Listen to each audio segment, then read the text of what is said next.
Somos salud. Mindalia.com. Somos espiritualidad. Mindalia.com. Somos conciencia. Mindalia.com. Mindalia.com. Somos la comunidad de la nueva consciencia.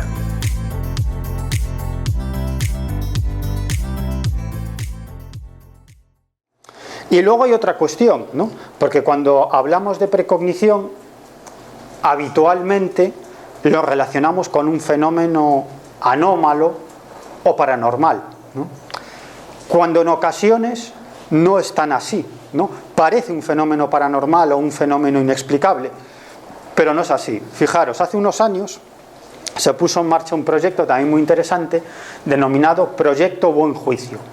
Fue un proyecto financiado por una organización denominada Actividad de Proyectos de Investigación Avanzados. En realidad es una institución que depende del Pentágono, del Ejército de los Estados Unidos, ¿no? Dentro del Pentágono hay una serie de organizaciones que están trabajando en cuestiones muy futuristas, ¿no? Muy futuristas. Y esta es una, digamos, de las actividades englobadas dentro del Pentágono muy futuristas. Os sorprendería la cantidad de proyectos a lo largo del mundo, y aquí en España muchos, que financia el Pentágono, incluido medios de comunicación, universidades. Os sorprendería mucho, pero bueno, eso es otra historia. Es otra historia. El caso es que este proyecto Buen Juicio estaba bajo la dirección de un científico político llamado Philip Tetlock, y consistía en lo siguiente. Lo que hicieron fue invitar a miles de participantes de todos los orígenes sociales sin ninguna capacidad o habilidad de predicción. Es decir, simplemente personas, voluntarios, elegidos al azar, ¿no? Como digo, personas de diferentes orígenes sociales, de diferente ideología. No pretendían una tipología concreta, sino todo lo contrario, ¿no? O sea, digamos que gente de diferentes puntos de vista y de diferentes tipologías, ¿no? Y durante 4 años sometieron a esas personas a unas 500 preguntas sobre cuestiones del futuro. Al cabo de los 4 años obtuvieron más de 1 millón de predicciones de decenas de miles de personas. Y lo que descubrieron es que de esas decenas de miles de personas había un porcentaje de un 2% súper exitoso, ¿no? Que denominaron súper pronosticadores. Esto es muy interesante. Luego también hicieron otra cosa muy interesante y fue recoger casi 83.000 predicciones realizadas por 284 expertos en diferentes campos del conocimiento, en ciencias políticas, en economía, en inteligencia artificial, en sociología, en política, etcétera, etcétera. Es decir, los 284 mayores expertos en diferentes campos del conocimiento que realizaron casi 83.000 predicciones, ¿no? Y la conclusión aquí es muy alucinante, porque llegaron a la conclusión de que tenían la misma capacidad predictiva que un grupo de chimpancés con unos dardos tirando a una diana intentando acertar el futuro, ¿no? Es decir, que nada, ¿no? Pero centrémonos en ese 2% de superpronosticadores, ¿no? Lo que hicieron fue aislar a ese 2% y estudiar por qué ese éxito en el pronóstico, ¿no? Y descubrieron que tenían una personalidad muy similar, ¿no? Descubrieron que eran personas muy curiosas, que eran personas de mente absolutamente abierta, que su finalidad era buscar evidencias. Es decir, que no eran soñadores ni racionales, sino que buscaban evidencias y no tenían ningún miedo en cuestionar sus propias suposiciones. Es decir, cuando la evidencia demostraba que sus creencias estaban equivocadas, no tenían ningún problema en tirar sus creencias a la basura. Además, eran intelectualmente humildes, tenían una enorme capacidad para reconocer sus propios sesgos, es decir, su propia ideología, sus propios pensamientos, y tomar esos sesgos en cuenta para realizar sus predicciones.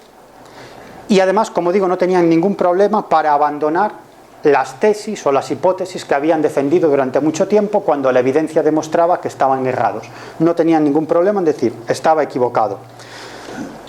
Y no tenían tampoco ningún problema en poner constantemente a prueba sus creencias y en revisar sus puntos de vista de acuerdo a la evidencia. Bueno, pues digamos que estas personalidades lo que provocaban eran superpronosticadores, es decir, personas que tenían la capacidad de ver más allá que sus propios sesgos ideológicos, sus creencias, su fe, su religión, su creencia política o lo que fuera, y eso les hacía fijarse en las evidencias y ser muy buenos pronosticadores, ¿no? Claro, aquí lo que tenemos que hablar es de la intuición. ¿Qué es la intuición? ¿No? La intuición, fijaros, un sinónimo de intuición es, por ejemplo, corazonada, sexto sentido, ¿no? El corazón, desde el punto de vista de la cultura popular, se vincula con la irracionalidad, con la fantasía, ¿no? El cerebro es la lógica, el corazón es la fantasía, ¿no?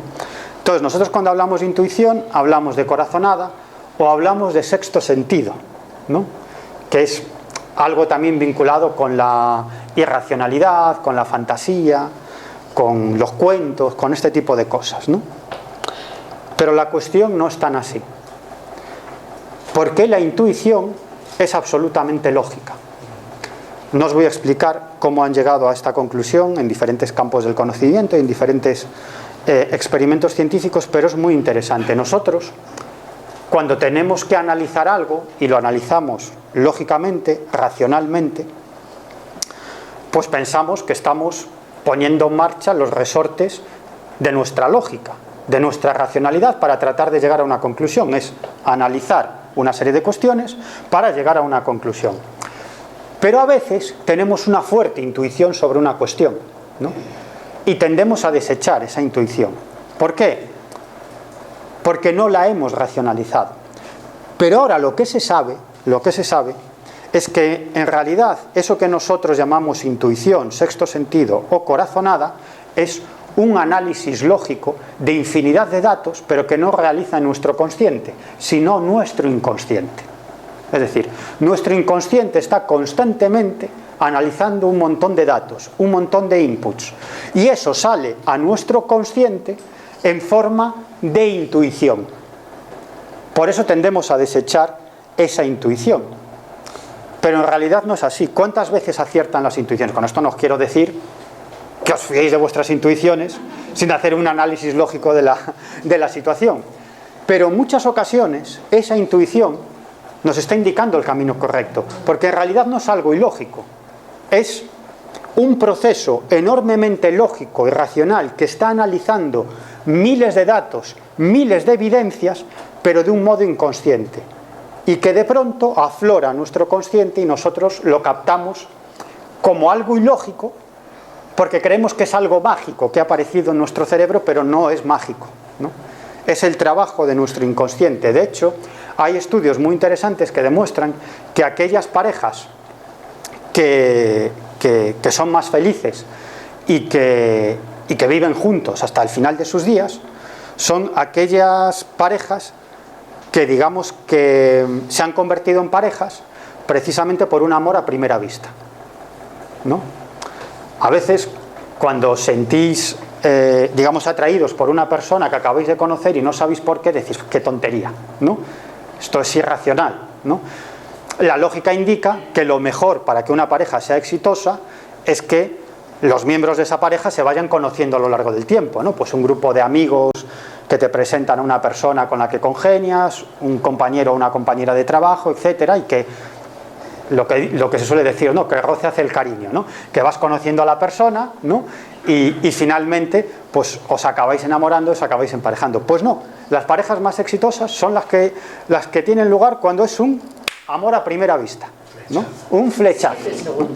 Exacto, un flechazo. ¿Por qué? Intuición. ¿Por qué? Porque de algún modo el inconsciente está captando toda una serie de inputs, de datos sobre esa persona, y el inconsciente está llegando a la conclusión de que esa persona es compatible contigo, con tu forma de ser, de ver el mundo, que podéis ser compatibles, ¿no? Fijaros qué interesante. Hay otro experimento también muy interesante que consiste en lo siguiente. Cogen a un grupo de personas, a 3 grupos de personas, ¿no? 3 grupos de voluntarios, ¿no? Una serie de voluntarios que dividen en 3 grupos. Entonces, los responsables del experimento les ofrecen a esos grupos la misma información, ¿no? La misma información les ponen 6 o 7 pisos en una ciudad concreta, ¿no? Y les dan una serie de informaciones sobre esos pisos, ¿no? Localización, precio, etcétera, etcétera, etcétera. Y les preguntan, ¿no? ¿Cuál de estos pisos sería mejor que comprarais? ¿No? Es decir, analizando todos los datos que os estamos dando, ¿cuál sería la mejor opción de compra de estos 7 pisos? ¿No? Y les dan datos bastante complejos, ¿no? Entonces, a un grupo le dejan todo el tiempo del mundo para que decida, ¿no? Cuál es el piso adecuado, cuál es la mejor opción de compra. A otro le dejan 15 minutos, ¿no? Y a otro ni siquiera le dejan decidir, ¿no? Los interrumpen constantemente y les dicen, venga, tenéis que decir ya, ¿qué piso? ¿No?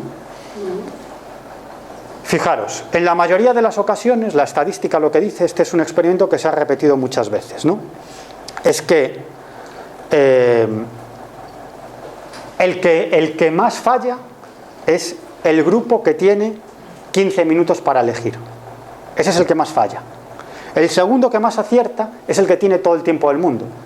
Pero el que más acierta es al que no le dejan tiempo. Al que le dicen, elija ya, ¿no? Esos son los que suelen acertar más, en porcentaje. Fijaros qué curioso, ¿no? Porque se tienen que fiar de su intuición. Se tienen que fijar de su intuición. Bueno.